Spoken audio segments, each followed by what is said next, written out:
చంద్రారెడ్డి గారు గతంలో జగన్మోహన్ రెడ్డి గారి క్యాబినెట్లో 5 సంవత్సరాలు మంత్రిగా పనిచేశారు.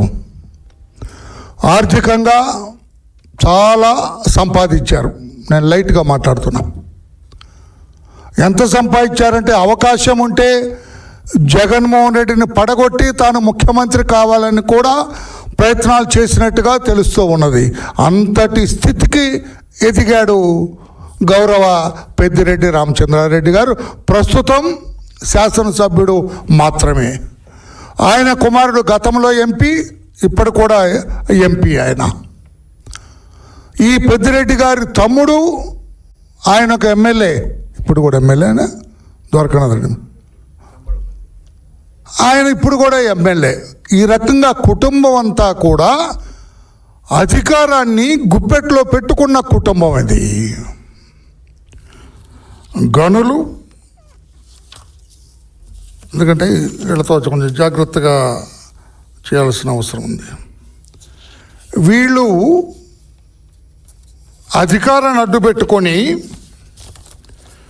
ముఖ్యంగా ఖనిజ సంపద దోచుకున్నారు, ఇసుక దోచుకున్నారు, ప్రభుత్వ స్థలాలు దోచుకున్నారు, పేదల భూములు దోచుకున్నారు, అటవీ భూములు దోచుకున్నారు, ఎర్ర చందనం కొట్టుకున్నారు, మద్యం, గనుల లీజులు, ఈ రకంగా ఇటువంటి అసాంఘిక కార్యక్రమాల్లో ఆరితేరిన కుటుంబంగా పేరు తెచ్చుకున్నారు పెద్దిరెడ్డి రామచంద్రారెడ్డి గారి కుటుంబం.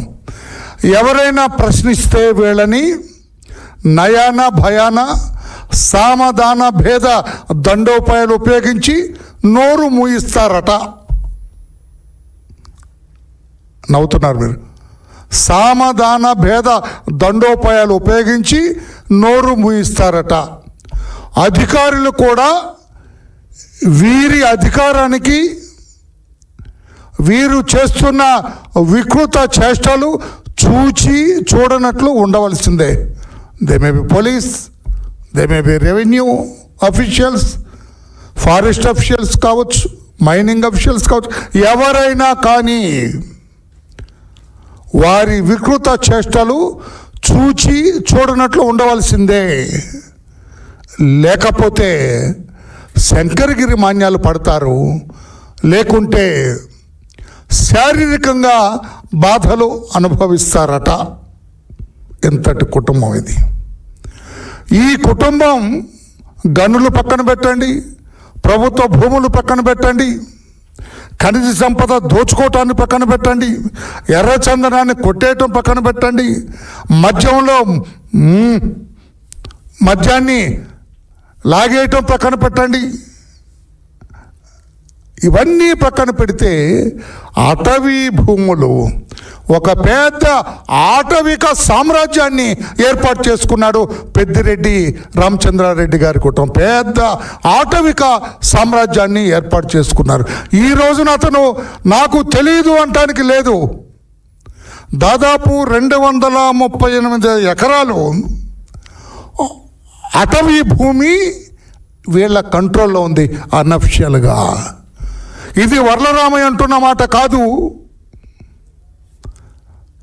మా అధినేత నారా చంద్రబాబు నాయుడు గారు అంటున్న మాట కాదు, మా యువనేత లోకేష్ బాబు గారు అంటున్న మాట కాదు.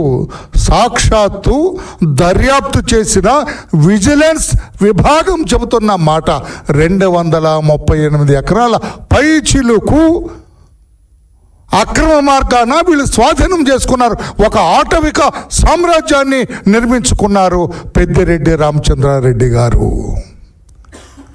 ఈ ఆటవిక సామ్రాజ్యానికి ఇనుప కంచె వేశారు. Seize audacity. చూడండి అతని దౌర్జన్యం. జనరల్గా ఒక 10 గజాలు అటవీ భూమి ఆక్రమించుకోవటానికి గజగజ వణుకుతారండి. 1 సెంటు అటవీ భూమిని ఆక్రమించుకోవాలంటే భయపడతారు. ఆ చట్టాలు అలాగున్నాయి. 238 ఎకరాలు ఇతను ఆక్రమించుకున్నాడంటే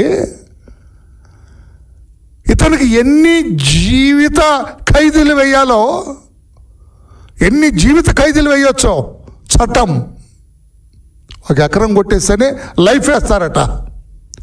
యావజ్జీవము కారాగార శిక్ష అనుభవించాలి అతను. మరి అటువంటిది 238 ఎకరాలు కొట్టేశాడని ఈ రోజున విజిలెన్స్ రిపోర్ట్ ఇస్తూ ఉన్నది అతని మీద. ఇంతటి అడాసిటీ, ఇంతటి దుర్మార్గం, ఇంతటి అవినీతి, ఇంతటి విచ్చలవిడితనం, ఇంతటి దౌర్జన్యం, ఇంతటి దురాక్రమణ, ఇంతటి బట్ట బయలు రాజకీయం ఎవరైనా ఎక్కడైనా ఉందా? మనం గతంలో బీఆర్ అనుకునే వాళ్ళం. లేదండి, వాళ్ళు కూడా గౌరవ పెద్దిరెడ్డి రామచంద్రారెడ్డి గారి ముందు దిగదుడిపే బీహారు రాజకీయం కూడా పెద్దిరెడ్డి రామచంద్రారెడ్డి గారి రాజకీయం ముందు దిగదుడిపే అని చెప్పి నేను అంటున్నా. ఎప్పటికైనా మించిపోయింది లేదు. విజిలెన్స్ ఎంక్వైరీ చేసినారు అంటేనే 50% వీళ్ళు దోషులుగా నిర్ధారింపబడినట్టే. విజిలెన్స్ ఎంక్వైరీ చేస్తే సాక్ష్యాలన్నింటిని కూడా సేకరించారు వాళ్ళు. చాలా ఒక కంక్లూజివ్ ప్రూఫ్ తోటి సాక్ష్యాలు సేకరించారు. ఆ సాక్ష్యాలు ఈ విజిలెన్స్ రిపోర్ట్ పెడితే నేను ఈరోజు నా గౌరవ చంద్రబాబు నాయుడు గారిని, గౌరవ ముఖ్యమంత్రి గారిని నేను విజ్ఞప్తి చేస్తూ ఉన్నా, అయ్యా ఇమ్మీడియట్గా ఫారెస్ట్ యాక్ట్ కింద ఇతన్ని ఎఫ్ఐఆర్ రిజిస్టర్ చేయండి. ఇతని మీద, ఇతని కుమారుడు మిథున్ రెడ్డి మీద, ఇతని తమ్ముడు ద్వారకా నాథరెడ్డి మీద, ఇతని శ్రీమతి ధర్మపత్ని మీద కూడా కేసు రిజిస్టర్ చేసి వెంటనే అరెస్ట్